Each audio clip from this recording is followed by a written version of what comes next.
Para ilmuwan spiritual science memiliki kecurigaan yang sangat kuat bahwa alam semesta ini memiliki kesadaran.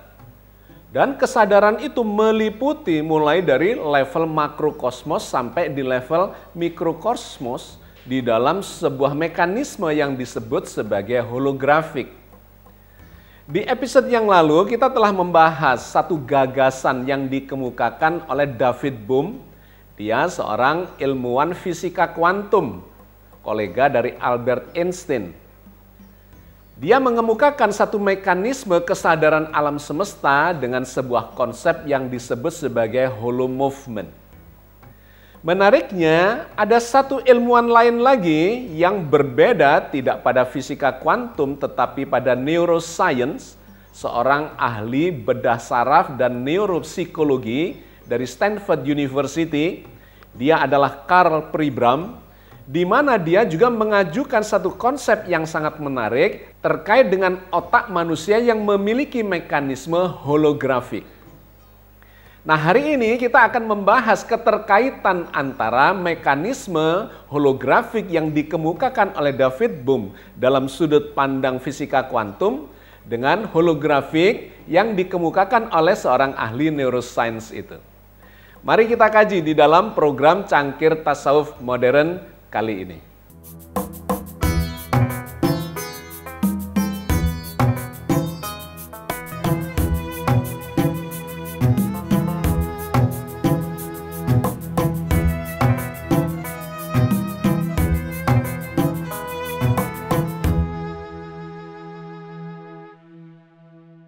Assalamualaikum warahmatullahi wabarakatuh. Alhamdulillah wassalatu wassalamu ala Rasulillah la haula wala quwata illa billah.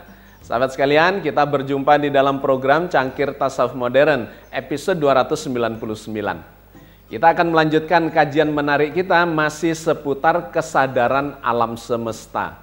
Bahwa alam semesta yang dalam kajian atau sudut pandang para ilmuwan materialistik dianggap sebagai benda mati belaka yang terikat di dalam hukum alam.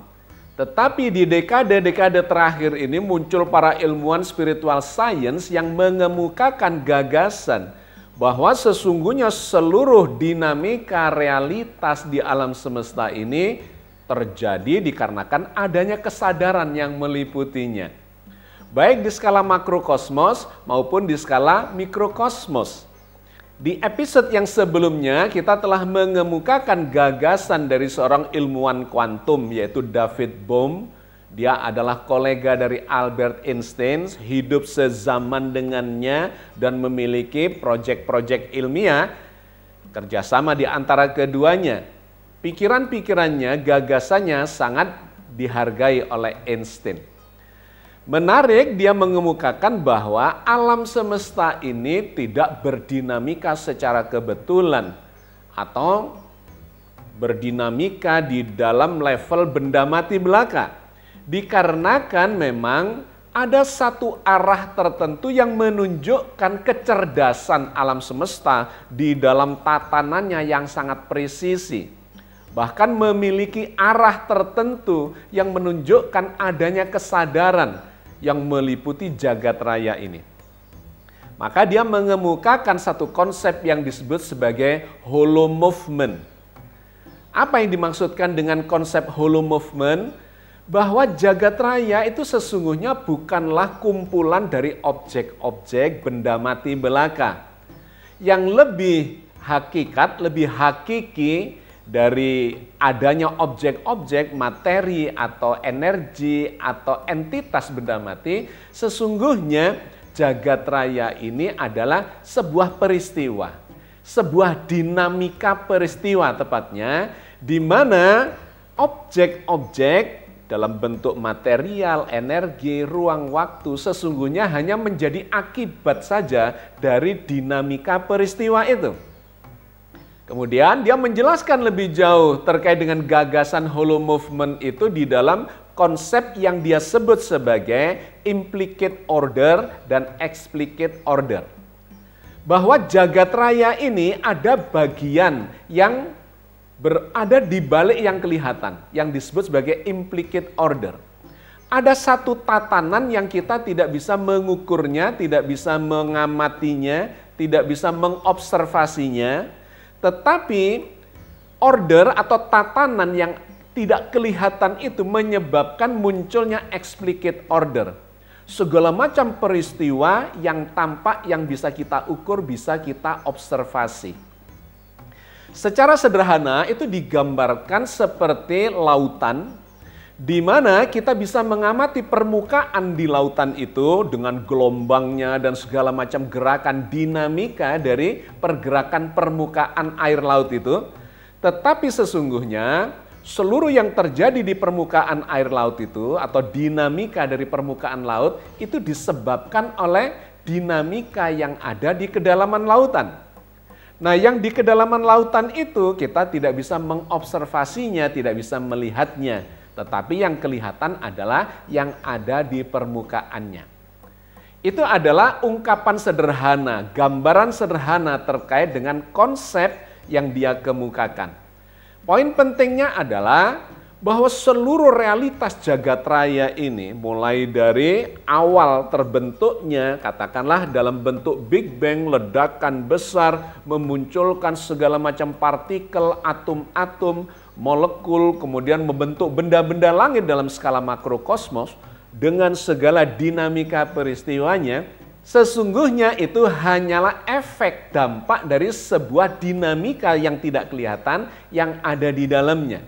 Yang memang dalam skala kuantum, di mana David Bohm ini adalah seorang pakar ahli mekanika kuantum, di level kuantum itu memang ditemui banyak fenomena yang menunjukkan bahwa sesungguhnya dinamika fluktuasi kuantum itu bisa memunculkan segala macam peristiwa yang ada di jagat raya ini, termasuk memunculkan materi atau benda, memunculkan energi. Bahkan dalam pendekatan kajian-kajian ilmiah mutakhir terkait dengan fisika modern, diprediksi sesungguhnya ruang dan waktu itu juga tersusun dari bagian-bagian yang lebih kecil. Ini menarik, kajian-kajian yang terus berkembang. Tapi poin pentingnya adalah semakin ditemukan bahwa di balik segala yang bersifat makrokosmos yang kelihatan dengan gamblang oleh panca indera, oleh peralatan, ada satu mekanisme di balik itu yang belum bisa dijelaskan. Misalnya yang dicontohkan adalah terkait dengan quantum entanglement. Interaksi antara dua partikel kuantum yang identik dalam jarak yang sangat jauh, terpisah secara fisik, tetapi memiliki korelasi atau dinamika yang saling berkait, yang terikat, entanglement kuantum. Ketika partikel yang satu diberikan perlakuan tertentu, maka partikel B akan mendapatkan perlakuan yang sama secara real time. Dan ini masih belum bisa dijelaskan. Dari mana atau melewati mana jalur interaksi antara keduanya itu. Nah, inilah yang dimaksudkan oleh David Bohm bahwa di balik segala yang kelihatan ini ada satu tatanan yang tidak kelihatan yang disebut sebagai implicate order. Lebih jauh kemudian dia menganalogikan atau menggambarkan itu sebagai hollow movement. Apa itu hollow movement? Hollow movement adalah seluruh dinamika yang bersifat holografik. Apa itu holografik? Ketika saya menyebut istilah holografik ini, mungkin di benak Anda terlintas istilah hologram. Dan kemudian muncul di benak Anda benda-benda yang menggunakan teknologi hologram. Teknologi hologram adalah tergolong teknologi mutakhir, di mana teknologi holografik ini akan bisa memunculkan sebuah ilusi penglihatan seakan-akan ada benda misalnya di ruangan ini yang sesungguhnya itu hanya interferensi gelombang cahaya saja. Ada hologram yang berukuran 3 dimensi atau ada juga yang 2 dimensi. Hologram 2 dimensi misalnya, mungkin Anda pernah melihat foto, ketika foto itu dilihat secara tegak lurus, dia sepertinya 2 dimensi. Tetapi begitu dilihat agak miring, maka muncullah ilusi 3 dimensinya. Padahal foto itu kan sesungguhnya foto 2 dimensi. Tetapi dengan teknik atau teknologi holografik, maka cahaya yang dipancarkan atau ditembakkan ke lembaran 2 dimensi itu bisa memiliki ilusi 3 dimensi. Atau yang lebih konkret lagi, itu adalah hologram di ruangan 3 dimensi. Kalau kita memunculkan sebuah benda menggunakan LCD projector misalnya, di mana layarnya adalah dinding atau screen 2 dimensi, maka kita akan melihat gambar di screen di layar itu adalah gambar 2 dimensi. Tetapi sekarang ini sudah bisa dibuat ilusi 3 dimensi di ruangan kosong ini. Layarnya bukan materi, layarnya bukan screen atau dinding, melainkan layarnya adalah cahaya. Cahaya ditembak dengan cahaya atau disorot dengan cahaya. Interferensi cahaya dengan cahaya ini kemudian membentuk sebuah benda, membentuk sebuah gambar, membentuk sebuah ilusi hologram di ruang 3 dimensi. Dan ini sudah dimanfaatkan di dalam berbagai lini kehidupan. Baik di dunia kedokteran yang bisa memberikan gambar-gambar 3 dimensi, atau di dalam teknologi ruang angkasa, atau di dalam teknologi desain, bahkan kemudian di dalam dunia hiburan misalnya, itu terjadi di sebuah panggung bisa dihadirkan seorang artis yang menyanyi bersama tim musiknya, kemudian ditambahkan ilusi holografik, ada pemain lain atau artis lain yang dihadirkan bersama dengan dia. Seperti sosok aslinya, tetapi sesungguhnya itu adalah ilusi optik belaka yang disebut sebagai hologram 3 dimensi. Nah, teknologi holografik inilah yang digunakan untuk menggambarkan oleh David Bohm terkait dengan hubungan antara implicate order yang tidak kelihatan, alam yang tidak kelihatan, dengan alam yang kelihatan ini. Ada sebuah dinamika terus-menerus yang tidak bersifat materialistik, tetapi bersifat holografik. Holografik itu berbasis pada gelombang. Jadi sederhananya, alam semesta ini sesungguhnya hanyalah dinamika gelombang belaka. Dinamika gelombang yang saling berinterferensi dan memunculkan benda A, memunculkan benda B, memunculkan peristiwa ini, memunculkan peristiwa itu. Sesungguhnya itu tidak lebih adalah dinamika holografik.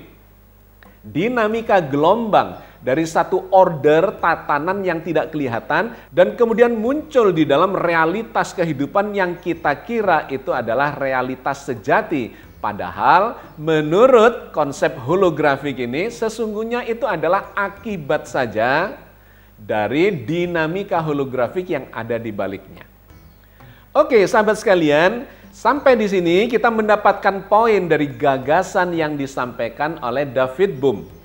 Bahwa sesungguhnya realitas jagat raya yang kelihatan ini adalah efek holografik dari gelombang-gelombang dalam segala levelnya yang berinterferensi memunculkan materi, memunculkan benda mulai dari level mikroskopik sampai makrokosmos dan segala macam peristiwa yang ada di dalamnya. Nah, menariknya kemudian ketika kita kaitkan dengan gagasan yang muncul dari Karl Pribram. Dia bukan seorang ilmuwan kuantum, tetapi seorang ahli neuroscience, ahli bedah saraf dan neuropsikologis. Menariknya, dia memiliki konsep yang mirip dengan yang disampaikan David Bohm, tetapi bukan dalam skala makrokosmos, melainkan dalam skala kesadaran manusia yang ada di dalam otak kita. Bahwa otak kita menurut Karl Pribram juga memiliki mekanisme holografik itu. Bahwa sesungguhnya otak kita adalah satu alam yang terpisah dari realitas yang ada di sekitar kita. Kalau kita memiliki persepsi terhadap sebuah pohon misalnya, dan kemudian kita punya persepsi dikarenakan melihat pohon, maka sesungguhnya yang ada di dalam otak kita itu bukan foto dari pohon itu yang kemudian menjadi persepsi. Memang kita melihat pohon dikarenakan ada pantulan cahaya. mengenai pohon, kemudian cahaya itu masuk ke mata kita, kemudian oleh retina kita ya ditangkap sebagai sebuah gambar dan diubah menjadi sinyal-sinyal listrik. Sinyal-sinyal listrik itulah yang dikirimkan melalui sistem sarafi menuju ke pusat penglihatan di otak kita, yaitu occipital lobe di bagian belakang otak kita. Maka Anda mendapatkan gambaran bahwa sesungguhnya yang dikirim ke otak kita itu hanyalah sinyal-sinyal listrik. Otak kita tidak berhubungan langsung dengan pohon itu. Yang datang adalah gelombang. Dan gelombang cahaya diubah menjadi kelistrikan. Dan kelistrikan itulah yang kemudian dipersepsi oleh pusat penglihatan kita. Maka menarik menurut Karl Pribram, sesungguhnya apa yang muncul di otak kita itu hanyalah sebuah persepsi yang terpisah dari realitasnya. Yang datang hanyalah gelombang yang kemudian berinterferensi dengan sumber gelombang lainnya di luar otak kita yang membentuk persepsi itu. Inilah yang kemudian disebut sebagai mekanisme holografik itu. Bahwa sebuah hologram, sebuah gambar yang kita tangkap sebagai persepsi, baik itu dalam bentuk gambar di ruangan 3 dimensi, di 2 dimensi, ataupun di layar otak kita, sesungguhnya itu cuma berupa interferensi gelombang-gelombang saja. Ada gelombang dari luar dan ada gelombang di balik otak kita yang kemudian membentuk interferensi gelombang di otak kita, di pusat penglihatan kita, dan kemudian menyebar di seluruh otak menjadi sebuah kefahaman atau persepsi. Maka lebih jauh Karl Pribram melanjutkan gambaran terkait dengan mekanisme holografik di otak itu. Bahwa dari persepsi yang terbentuk berupa atau muncul dari interferensi gelombang, kemudian disimpan di dalam memori sel-sel saraf kita atau sambungan-sambungan saraf kita yang disebut sebagai sinaps itu, dan ternyata itu menyebar ke seluruh bagian otak. Menarik yang dia katakan bahwa yang pertama, seluruh memori itu sesungguhnya hanya interferensi gelombang belaka. Apakah itu sama dengan realitas yang sesungguhnya? Itu dua hal yang berbeda. Karena itu, pada realitas yang sama, oleh si A, oleh si B, oleh si C, bisa dipersepsi menjadi tidak sama atau berbeda di dalam persepsi masing-masing orang itu. Dan kemudian disimpan dalam bentuk memori yang sesungguhnya juga adalah kelanjutan dari persepsi yang sesungguhnya ujungnya adalah interferensi gelombang belaka. Maka muncullah satu pertanyaan, sebetulnya apa yang kita persepsikan itu apakah itu realitas? Nah tentu saja itu adalah dua hal yang berbeda. Oke, kita tidak melanjutkan terkait dengan itu. Poin yang ingin saya sampaikan adalah dalam sebuah hologram, kalau itu dipecah-pecah menjadi bagian-bagian yang terkecil, sesungguhnya setiap bagian dari hologram itu adalah gambar utuh, tetapi dalam ukuran yang kecil. Kemudian gambar utuh dalam ukuran yang kecil itu akan bergabung secara simultan membentuk gambar yang lebih besar, dan seterusnya. Tapi poin pentingnya adalah bagian yang besar selalu tersusun dari bagian yang lebih kecil yang sesungguhnya memiliki pola yang sama atau mengandung informasi yang sama. Seperti gambar seorang tokoh misalnya yang disusun dari perangko-perangko gambar atau foto dia juga. Nah inilah konsep dasar dari hologram atau holografik itu. Bahwa jagat raya sesungguhnya tersusun dari bagian-bagian yang sama informasinya dengan seluruh bagian jagat raya secara holistik. Dan ini menjadi salah satu penjelasan kenapa terjadi quantum entanglement misalnya, bahwa ternyata setiap bagian dari alam semesta itu memiliki informasi yang sama dengan bagian yang lain. Dan kemudian ini menunjukkan satu penjelasan yang lebih holistik lagi menurut David Bohm, bahwa jagat raya ini sesungguhnya adalah sesuatu yang utuh belaka. Tidak terpecah-pecah, tidak terbelah-belah, semuanya memiliki hubungan baik mulai dari skala mikrokosmos sampai ke skala makrokosmos. Nah, ternyata Pribram sebagai ahli neuroscience memiliki konsep yang sama terkait dengan organ yang namanya otak, di mana otak itu memunculkan atau diliputi oleh kesadaran di skala kemanusiaan. Bahwa seluruh informasi di otak itu sesungguhnya tersusun dari bagian-bagian kecil yang menggambarkan informasi secara keseluruhan. Itu adalah kekhasan dari apa yang disebut sebagai holografik. Dan yang kedua, semua itu adalah muncul dari interferensi gelombang belaka.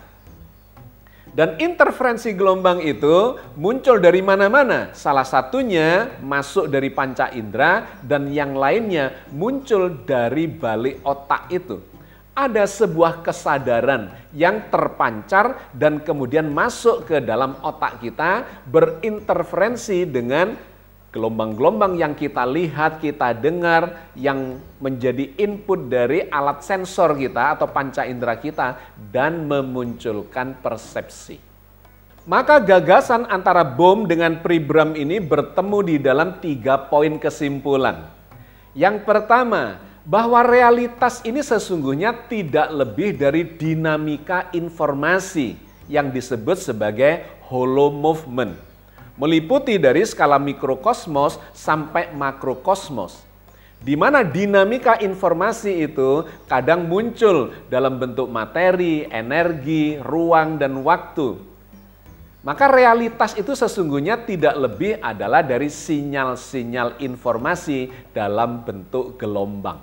Sedangkan otak manusia adalah satu sistem holografik yang bisa menangkap getaran-getaran gelombang itu, baik yang melewati panca inderanya maupun yang langsung terpancar secara radiatif masuk ke dalam otaknya dan kemudian membentuk persepsi.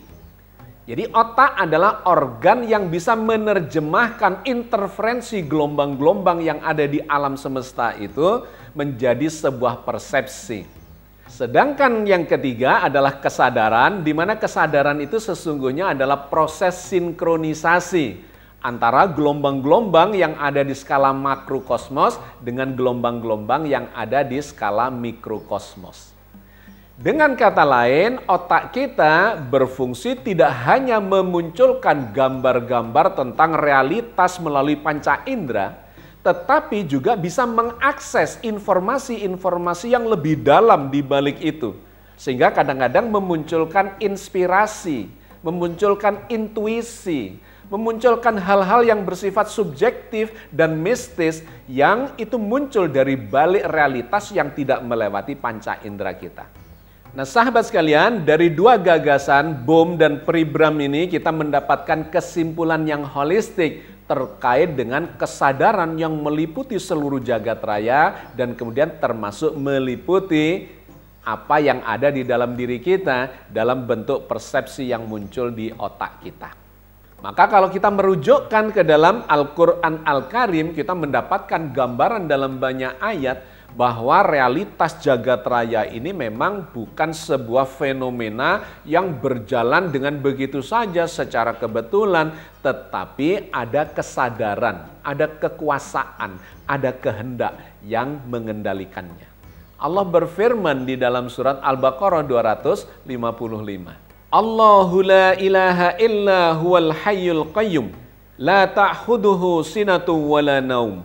Lahu ma fis samawati wa ma fil ard, man dzal ladzi yasfa'u indahu illa bi idnih, ya'lamu ma baina aydihim wa ma khalfahum, wa la yuhituna bi syai'in min ilmihi illa bima syaa, wasi'a kursiyyuhus samawati wal ard, wa la ya'uduhu hifdzuhuma wa huwal aliyyul adzim. Allah, tidak ada Tuhan melainkan Dia yang hidup kekal lagi terus-menerus mengurus makhluknya. Tidak mengantuk dan tidak tidur. Kepunyaannya lah segala yang ada di langit dan di bumi.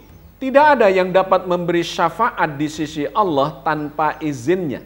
Allah mengetahui apa-apa yang ada di hadapan mereka dan yang ada di belakang mereka. Dan mereka tidak mengetahui apa-apa dari ilmu Allah, melainkan apa yang dikehendakinya. Kursi Allah meliputi langit dan bumi, dan Allah tidak merasa berat memelihara keduanya, dan Allah maha tinggi lagi maha besar. Sehingga di surat yang lain, surat At-Taghabun ayat 1 misalnya, Allah menggambarkan bahwa memang seluruh jagat raya ini sedang bertasbih kepada Allah Azza wa Jalla. Yusabbihu lillahi ma fis samawati wa ma fil ard, lahul mulku wa lahul hamdu, wa huwa ala kulli syai'in qadir. Bertasbih kepada Allah apa yang ada di langit dan apa yang ada di bumi. Hanya Allah lah yang mempunyai semua kerajaan dan semua pujian, dan Dia maha kuasa atas segala sesuatu. Sahabat sekalian, saya kira kita cukupkan sampai di sini. Mudah-mudahan ini memberikan gambaran lebih jauh tentang kesadaran yang meliputi seluruh jagat raya, termasuk kita semua yang ada di dalamnya. Billahi taufiq wal hidayah. Assalamualaikum warahmatullahi wabarakatuh.